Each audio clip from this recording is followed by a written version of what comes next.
So, you went out and bought one of those fancy new MacBook Pros or MacBook Airs with M1 and you want to turn it into a full desktop experience? Well, I got something to show you. Hey, I'm Jerry, and behind me, I have a lot of stuff. But it all starts with the new MacBook Pro M1. I have the 16GB model with 1TB of storage, and I really do love this machine, despite a few faults. The MacBook Pro is sitting on a gray aluminum laptop stand from Surmount Way that I got from Amazon. This stand is very sturdy with a solid base and can be adjusted in a number of ways.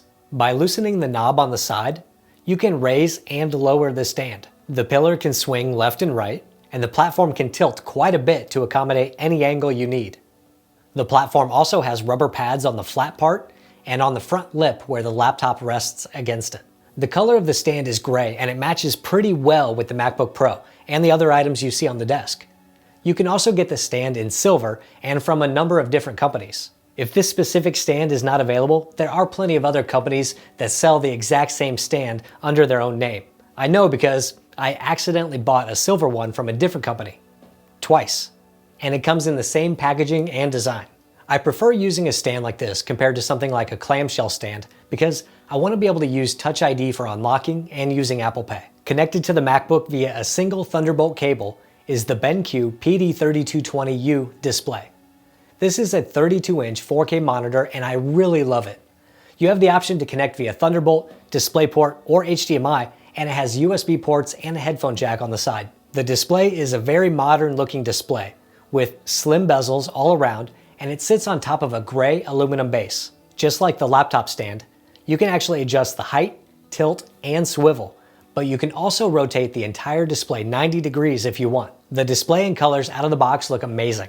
It comes pre-calibrated from the factory, and it's in a P3 color mode by default. It also has different color options, including M-Book mode, which tries to replicate how Apple calibrates its monitors, and it actually does a pretty good job of that. I went a step further and used the SpiderX Elite to calibrate both of these monitors so that I know whichever one I use for my videos, it's going to be the same. And what I found is that the calibration I got from the SpiderX Elite was only slightly different from the out-of-the-box settings from the factory. One issue I do have on this monitor right now is that there is some kind of compatibility issue between the M1s and the display when using Thunderbolt or DisplayPort. Unless I use HDMI, I am limited to 30 Hz, which does kind of suck and it feels a bit choppy. I am hoping that Apple and BenQ can get this resolved soon, but in the meantime, I can use a second adapter from the MacBook and get 60 Hz using HDMI. On top of the display is a BenQ ScreenBar task light. This little thing is a game changer for working late nights or in rooms with not so great lighting.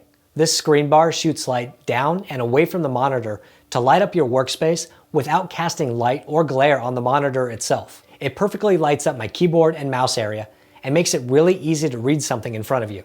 The ScreenBar sits on top of the monitor with a counterweight and gets power from either a USB port or power adapter. The mount is pretty flexible and can be used with most monitors from very thin to thicker displays like this one is in the middle.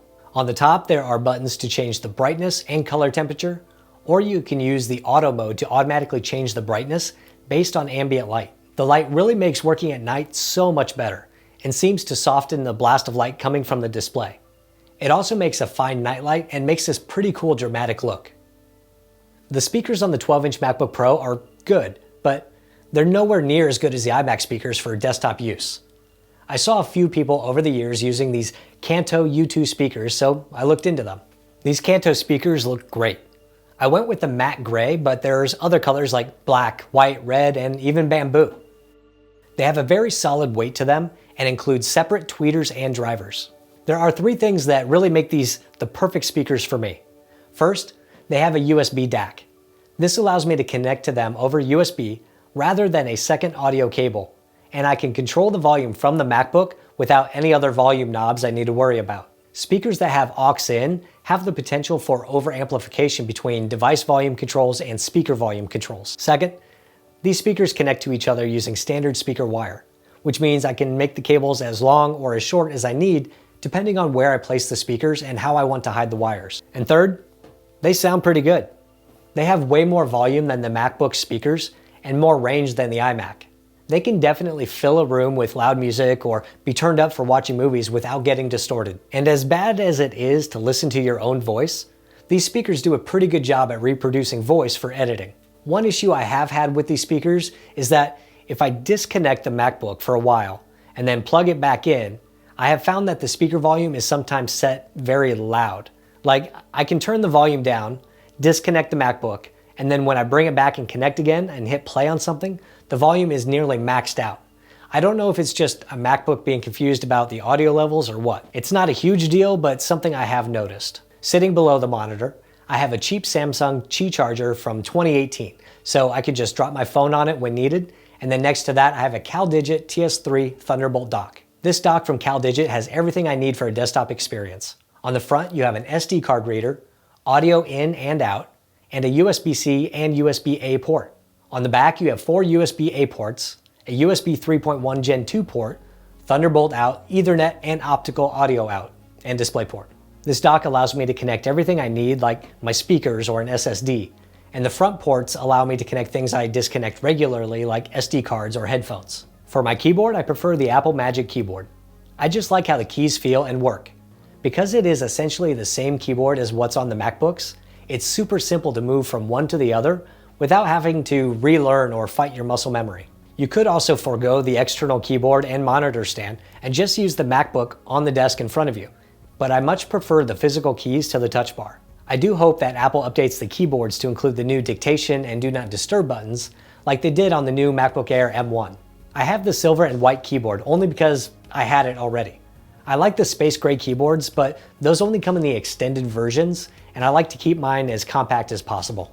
To the right of the Magic Keyboard is the Logitech MX Master 3 mouse. I recently purchased this mouse to replace the Magic Mouse, and I really like it. Just like the inertial scrolling on the Magic Mouse, you can set the scroll wheel on the MX Master 3 to be kind of free rolling, and it can work very similar. On the side is the left-right scroll wheel, which is not free scrolling, but macOS does seem to recognize it as having some inertia, and things like Final Cut will scroll left and right with ease. There's an additional button for replicating some gestures in macOS, and then there's forward and back buttons. One thing I found that was refreshing was having different buttons for different tasks, rather than doing everything on the touchpad of the Magic Mouse. I'm also able to rest my middle finger on the right mouse button on the Logitech mouse, where I couldn't do that with the Magic Mouse because it would just register a right click if I clicked with my left and my right finger was sitting on the mouse. On the left side of the keyboard is the Magic Trackpad. After 8 months of using the trackpad on the iPad Pro and the MacBooks, I found that some things are just easier with gestures, so I keep the Magic Trackpad for things like zooming and switching between desktops. These 3 input devices are all sitting on the Moco desk mat. This is a polyurethane leather desk mat that is very inexpensive at about $15. It's 32 inches by 16 inches and has plenty of room for everything to fit comfortably. There is enough grip on the mat to keep the keyboard and trackpad where I put them, but it's also smooth enough that the mouse can slide on it with no issues. The mat is waterproof for drinks and actually double-sided. There are a number of colors to choose from, and I was going to get black or brown, but I ended up going with orange because everything else is black and gray and silver behind me, and I wanted something that stood out a bit more. I'm not a fashionable person, so if I chose the wrong color and something else would work better, let me know below. The last things on my desk here are the Eero Wi-Fi, which is the basic 3-pack Eero that replaced my Google Wi-Fi, and this Lars Ulrich bobblehead. Everything I've talked about behind me is sitting on top of an IKEA Skarsta desk that's 63 inches wide. It's a manual sit-stand desk, which is pretty sturdy and cheap for what it is. The desktop itself is white and not super durable, so I covered it with a vinyl film from DC Fix, and that film is Baltimore Tobacco, I think. On the back of the desk is a LifeX Z Starter Kit LED strip. It's a lot like the Hue strips, and you can change the color and brightness with the LifeX app. So all of these items need a lot of cords and power, so underneath I attached some cable management trays that Caleb from DSLR Shooter recommended and some power strips. It doesn't look pretty, but as Caleb says, life is too short for cable management. Now the one thing that I know I'm missing out of all of this, and that's some decent studio headphones. And no, I'm not going to be paying $500 whatever for the Apple Studio Pods Max Pro Plus or whatever they're called. That's dumb, unless you see me reviewing them in the future. For now, I still have these $15 Skullcandy headphones from an airport kiosk, and that's probably why my audio is not so great. So, when you look behind me, that's a lot of stuff, and it's not a bad setup. A great computer attached to a fantastic monitor, speakers, all the ports you might need. This type of setup is a bit cumbersome though, when you add in all the power outlets you need and the mess of cables. Not to mention potential issues like being limited to 30 Hz on the monitor or strange volume settings. Then you have to consider, do you want a laptop on a stand like this? Or do you want the laptop in front of you? Or do you want it in clamshell mode somewhere?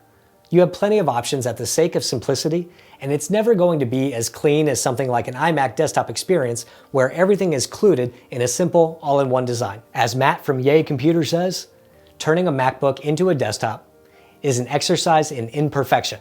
But if you like the challenge, there are a lot of options to do it. Now, what do you think?